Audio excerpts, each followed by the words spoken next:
1762 წელს ფრანცის ბერინგმა საფუძველი ჩაუყარა ბრიტანეთის ერთ-ერთ უძველეს საბანკო ინსტიტუტს, Barings Banks. თავდაპირველი სახელწოდებით Francis Baring & Co. ახალი საფინანსო დაწესებულება მცირე სავაჭრო ბანკი იყო, რომელიც ბერინგების ოჯახის ხელმძღვანელობით აქტიურად მონაწილეობდა სასაქონლო ვაჭრობისა და გადაზიდვების დაფინანსებაში. ბერინგებმა საბანკო სერვისების დივერსიფიკაცია სწრაფი ტემპით დაიწყეს. ინგლისიდან საერთაშორისო ასპარეზზე გადაინაცვლეს და მალევე დაპარტნიორდნენ ევროპის იმ დროისთვის წამყვან ფინანსურ ინსტიტუტებთან, მათ შორის ჰოლანდიურ Hope & Co-სთან.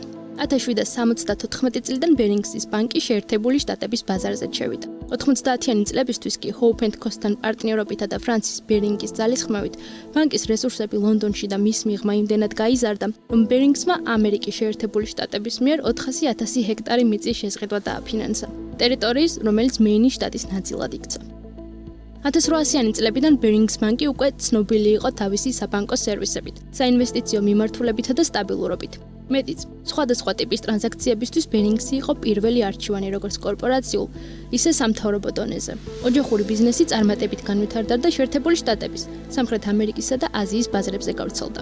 მე-20 საუკუნიდან ბანკმა თავისი ოპერაციები კიდევ უფრო განავრცო და ლონდონის წამყვანი საფინანსო ინსტიტუტი გახდა.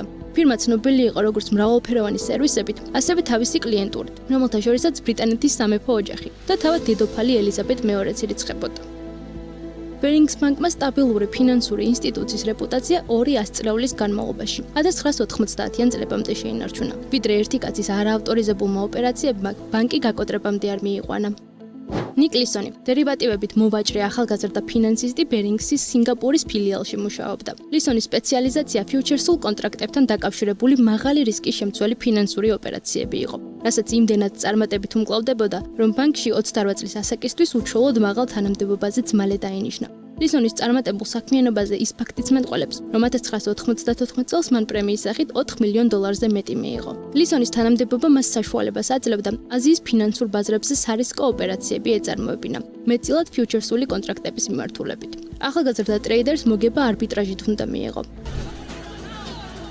საფონდო ინდექს ნიკეი 225-ის კონტრაქტები ოსაკასა და სინგაპურის საფონდო ბირჟებზე უნდა გაეყიდა. თუმცა იმის ნაცვლად, რომ ლისონს მომხმარებლის ფულით კონტრაქტები ერთ ბაზარზე შეეძინა და მეორეზე მცირე მოგების სანაცვლოდ გაეყიდა, ტრეიდერმა მსგავსი ოპერაციებისთვის ბანკის ფინანსების გამოყენება დაიწყო და 20,000-მდე ფიუჩერსული კონტრაქტი შეიძინა, რომელთა ღირებულებამაც ჯამურად $827 მილიონ სტერლინგს მიაღწია და ბანკის კაპიტალს თითქმის ორჯერ გადააჭარბა.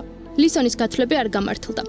კოტირებებმა ვარდნა დაიწყო, რის გამოც ბანკი ყოველდღიურად ასტრონომიულად ზარალდებოდა. არასანქცირებული ოპერაციები თვეების განმავლობაში რჩებოდა ბანკის ყურადღების მიღმა, რადგან ლისონი ტრანზაქციებისთვის საიდუმლო ანგარიშს იყენებდა. ბერინგსის რისკების მართვის დეპარტამენტმა დარღვევები მანამ ვერ აღმოაჩინა, ვიდრე ძალიან გვიანი არ იყო.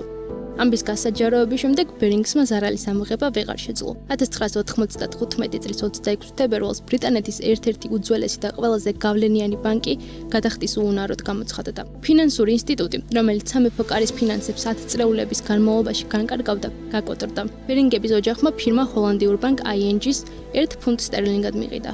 ლისონს კი თავისუფლების 6,5 წლით აღკვეთა მიესაჯა.